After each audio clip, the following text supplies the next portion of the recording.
नमस्कार, मी दीपक राऊत तुमचे स्वागत करतो आजच्या शेअर मार्केट अपडेटमध्ये.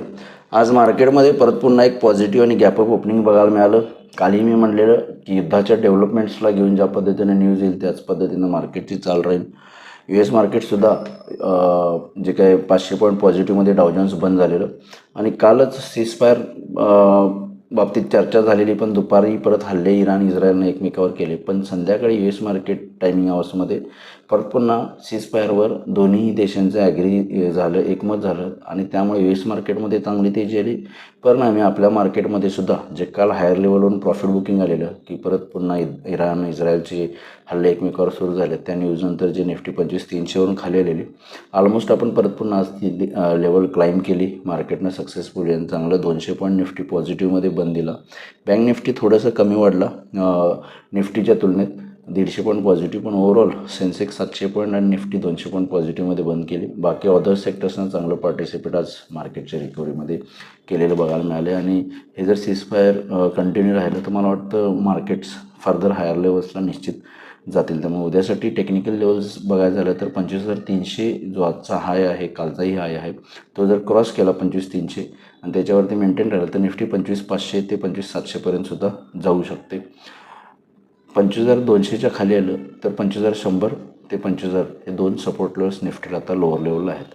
उद्या मंथली एक्सपायरी आहे, त्यामुळे कदाचित चॉपी ट्रेंड आणि वॉलॅटिलिटी राहू शकतं. जी युद्धाची न्यूज आता निवळली, ऑलमोस्ट वॉलॅटिलिटी थोडीशी शांत होऊ शकते. त्यामुळे उद्या एक्सपायरीचं थोडंसं मार्केट जे आहे ते साईडवेजसुद्धा ट्रेड होऊ शकतं, पण दुपारनंतर एखादी पॉझिटिव्ह अपमूव शक्य आहे जर 25,300च्यावर मेंटेन राहिलं तर. बँक निफ्टीमध्ये सुद्धा 56,800 रेजिस्टन्स आहे, त्याच्यावरती मेंटेन राहिलं तर 57,000पर्यंत बँक निफ्टी जाईल. त्यामुळे बँक निफ्टीसाठी 56,800 आणि 57,000 हे हायर साईडच्या दोन लेवल्स आहेत. लोअर लेवलला 56,500 एक चांगला सपोर्ट आहे. 56,500च्या खाली आलं तर 56,300 पण बँक निफ्टी खाली येऊ शकते. हे दोन चांगले सपोर्ट लेवल बँक निफ्टीमध्ये उद्याच्या सेशनला, त्यानुसार तुम्ही ट्रेड करू शकता. आज NSEमध्ये 1957 शेअर्स वाढले, त्या बाजूला 736 शेअर्स पडलेले आहेत. निफ्टीमध्ये 42 शेअर्सचे दर वाढले, त्या बाजूला 8 शेअर्सचे भाव पडलेले आहेत. ओव्हरऑल वाढणाऱ्या शेअर्सची संख्या जास्त आहे. सेक्टर इंडिसायजेसमध्ये सुद्धा फक्त पब्लिक सेक्टर एंटरप्राइजेस परत पुन्हा थोडं अंडर परफॉर्म केले, पण बाकी IT, FMCG, ऑटो, मेटल या सेक्टर्समध्ये चांगली तेजी बघायला मिळाली, ज्याच्या जोरावर निफ्टी 200 पॉईंटची तेजी करून बंद झाले.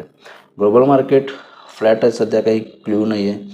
युरोपियन मार्केट्स किरकोळ मायनस आहेत, 20-30 पॉईंट 40 पॉईंट. डाव फ्युचरसुद्धा जे आहे ते फ्लॅट आहेत, 10 पॉईंट मायनसमध्ये आहे. त्यामुळे बघणं गरजेचं आहे. कालची USची चांगली तेजी झाल्यानंतर आज US market continue backup rally देते का एक साईडवेज मूव्ह करते, पण उद्या मंथली एक्सपायरीमुळं मार्केट थोडं उद्या साईडवेज मूव्ह होऊ शकते. तर बघूया उद्या मार्केट कशा पद्धतीने बिहेव होते. माझा व्हिडिओ ऐकला त्याबद्दल धन्यवाद. माझा व्हिडिओ जास्तीत लाईक करा, शेअर करा, माझ्या चॅनल सबस्क्राईब करून डेली अपडेटसाठी बेल आयकॉनला क्लिक करा. धन्यवाद.